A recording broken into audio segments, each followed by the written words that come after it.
Hello guys, good morning, Radhe Radhe, जय श्री कृष्णा। कैसे हैं आप सब लोग? आशा करती हूँ सब अच्छे ही होंगे। आपके लिए बालों के लिए आज मैं लाई हूँ एक पाउडर बना हुआ जो कि घर पे ही तैयार होता है, जो कि उसमें 3 चीज़ डाली जाती हैं, रीठा, आंवला, सीकाकाई। शायद आपने नाम भी सुना होगा। ये पाउडर मेरा खुद का तजुर्बा है, इस्तेमाल किया हुआ है कि आज तक मेरा एक भी बाल सफ़ेद नहीं हुआ है इससे, और ना ही बाल इतने झड़ते हैं मेरे। हाँ, मैं कटा तो लेती हूँ, बाल भी लंबे हो जाते हैं मेरे, मैं कटा लेती हूँ। मगर मैं आपसे कह रही हूँ जो कि ये तेल वेल होते हैं बाहर के बने, इससे कुछ नहीं होता है। आप अच्छे से खाते पीते रहिए। और ये 3 चीज़ें, रीठा, आंवला, सीकाकाई, जो कि रीठा पहले पुराने ज़माने में रीठे से ही कपड़े साफ़ हुआ करते थे। आप सर्च करके गूगल पर देखना। और जो आंवला होता है वो उससे च्यवनप्राश बनता है, जो कि सेहत के लिए बहुत लाभदायक होता है, आप भी जानते हैं।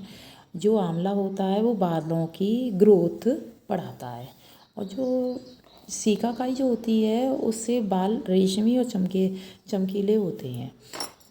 तो ये गाइस 3 चीज़ें हैं जो कि हमारे बालों को खूब अच्छे से बढ़ाता है और अच्छे से चमकीला होता है और सफ़ेद भी नहीं होते हैं। देखिए, मेरा एक भी बाल आपको सफ़ेद नहीं दिखाई देगा।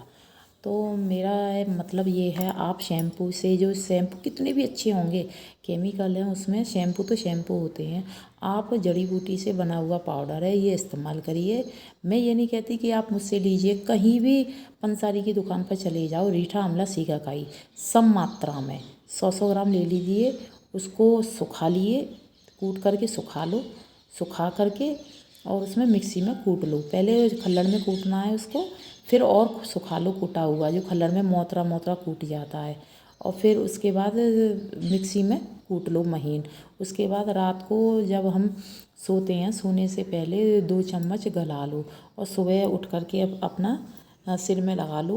वो गैस पे उबालना भी होता है, एक उबाल लेना होता है, क्योंकि जो बड़ी जड़ी बूटियाँ उसमें होती हैं ना, जो बड़े बड़े तिनके से रह जाते हैं तो वो गल जाते हैं। उसको हाथ से मसल करके अच्छे से झाग तैयार हो जाते हैं उसमें। फिर उसको जड़ों में अच्छे से लगा लो। लगाने के बाद 10 मिनट बैठे रहो, यानी कोई काम कर लो अपने घर का, कोई भी हो, कपड़े वपड़े धोना हो, रगड़ने हो, कपड़े वपड़े धो लो। मगर हाँ, आँखों को बचा के रखना, आँखों में बहुत तेज़ लगता है वो। और इसको तैयार करके और आप अच्छे से धो, किसी भी कैसी भी आपको शैम्पू की ज़रूरत नहीं रहेगी और ना ही किसी तेल की ज़रूरत रहेगी। तेल केवल सरसों का ही डालना चाहिए, मेरा अनुभव है ये। केवल सरसों का ही तेल इस्तेमाल करना चाहिए।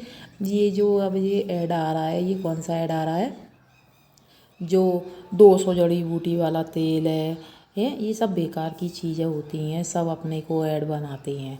बस आप अपने घर में ही इस पाउडर को तैयार करिए और इस्तेमाल करिए। फिर मुझसे बात करना मेरे अगले ब्लॉग में और मुझे कमेंट करके बताना कि मैंने आपको वीडियो बनाई है ये कैसी लगी। और मुझे फॉलो करना प्लीज़। राधे राधे, जय श्री कृष्णा, बाय बाय।